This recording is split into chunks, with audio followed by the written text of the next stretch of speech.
एक छोटे से गांव में कुमार सोहन रहता था। वो मिट्टी के बर्तन व खिलौने बनाया करता था और उसे शहर जाकर बेचा करता था। कभी कभी उसके 2-4 खिलौने बिकते तो कभी वो भी नहीं। जैसे तैसे उसका गुजारा चल रहा था। एक दिन उसकी बीबी शीला बोली, सुनो जी, क्यों न शहर जाकर कोई नौकरी ही कर लो। नौकरी करोगे तो महीने के अंत में कुछ धन तो आएगा। बीवी की बात सुन अब सोहन को भी ऐसा ही लगने लगा था, पर उसको मिट्टी के खिलौने बनाने का बहुत शौक था, लेकिन हालात से मजबूर था। बात तो तुम सही कह रही हो, पर कैसे उस हुनर को छोड़ दूं, जिसका नमक हम लोग अब तक खाते आए हैं। मैं जानती हूँ आप बहुत मेहनत और लगन से खिलौने बनाते हो, पर बाजार में बिक्री न होने से अब हमारा गुजारा नहीं होता। अब तो यह हालत हो गई है कि रसोई में अन्न का एक दाना भी नहीं बचा। ठीक है, मैं कल सुबह ही शहर जाकर कोई न कोई नौकरी तलाश करता हूँ। अगले दिन वो शहर के लिए रवाना हो गया और एक व्यापारी के पास वह नौकरी करने लगा। सोहन वहाँ नौकरी करता तो जरूर था, पर उसका मन अभी भी अपने चाक और मिट्टी के खिलौनों में ही रहता था। समय बीतता गया। एक दिन शहर में जहाँ वह काम करता था, उस मालिक के घर पर उसके बेटे निखिल का जन्मदिन था। सब महंगे महंगे तोहफे लेकर आए।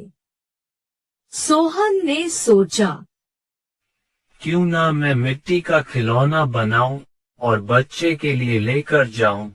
वैसे भी हम गरीबों का तोहफा कौन देखता है।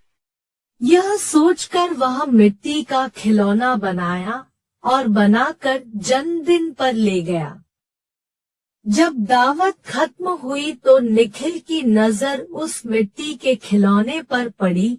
उसे वो हाथ में उठा लिया और खुश होकर और भी बच्चों को दिखाने लगा। खिलौना सभी बच्चों को बहुत पसंद आया और जिद करने लगे कि उनको भी वैसा ही खिलौना चाहिए। यह सब देख सभी मेहमान एक दूसरे की तरफ देखने लगे और एक ही बात पूछने लगे, अरे वाह, इतना शानदार तोहफा कौन लाया है? इतना महंगा तोहफा ये किसने लाया होगा? ये खिलौना तो शायद आपका नौकर सोहन लाया है। इतना सुनते ही सब हैरान हो गए। सभी एक दूसरे का चेहरा देखने लगे।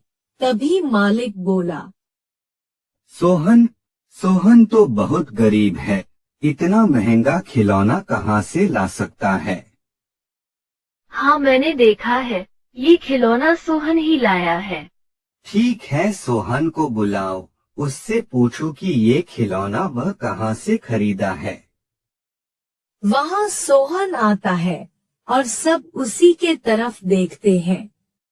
वह माहौल देखकर हैरान हो जाता है। मुझसे क्या गलती हुई, सब मुझे ही घूर रहे हैं। शायद मेरा खिलौना निखिल को पसंद नहीं आया होगा और बच्चों के सामने वो अपमानित होगा।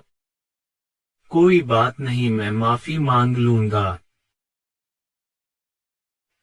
मालिक, क्या आपने मुझे बुलाया? हाँ सोहन, क्या यह खिलौना तुमने दिया है? हाँ मालिक। तुम यह खिलौना कहाँ से लेकर आए हो और इतना महंगा तोहफा तुम लाए कैसे? इतना सुन सोहन मन ही मन खुश होता है और मुस्कुराते हुए बोलता है, माफ कीजिएगा मालिक, ये कोई महंगा तोहफा नहीं है। यह मैंने खुद बनाया है।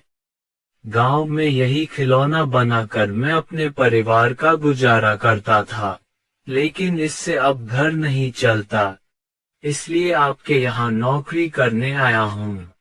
अरे वाह, तुम क्या अभी है खिलौना बना सकते हो? और सभी बच्चे को तुम्हारा खिलौना बहुत पसंद आया है।